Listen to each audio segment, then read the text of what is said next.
Yes, karibu. Asante anko. Yes. Kumbe Nairobi ni mbali hivi. Wewe sio hapa. Good to see you.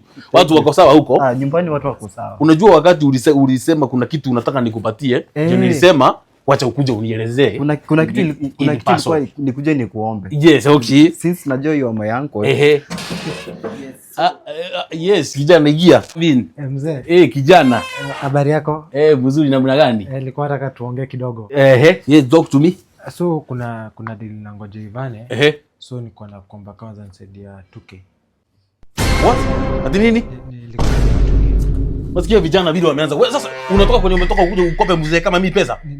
Uko serious na maisha wewe kijana wewe? Hiyo ni mambo wewe. Unataka kutoka. Sana wewe. Sitobu toka hapa nitoa upuzi hapa. Hata huko kadi.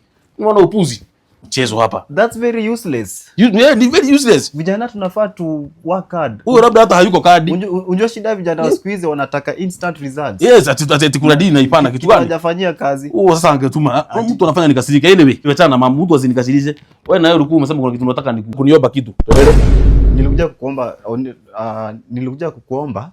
Unaona ile shamba yako iko home. Uuze. Ile mbona niuze shamba yako? Endelea. Unaona hiyo shamba yako iko karibu na boma yetu. Ni 2000 acres. Hiyo 2000 acres. Nataka uniruhusu nikuwe nikikulimia for free. Ni kulima. Anda uoge. Acha mchezo. Hiyo si iko sawa kabisa. Hata kidogo nilikuwa nimeambia kina Kigodho walime.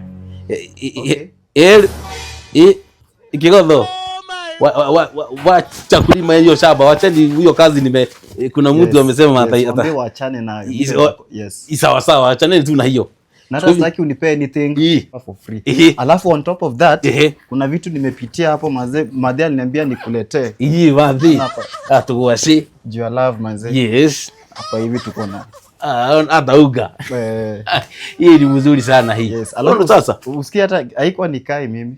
Narudi tu immediately nilibook gari ya to and fro. Okay. Yes. Ni sawa sawa, wewe ukienda huko wasalimie sana. Sawa. Okay. Basi utabaki tu fit. Sawa sawa. Sawa. Hawa ndio watu tunataka kwa society. Sio watu wa kuomba pesa. Sawa. Yes. Unaona huyo ni mtu wako serious na maisha. Mwingine hapa anasema deal na Ipana kitu gani?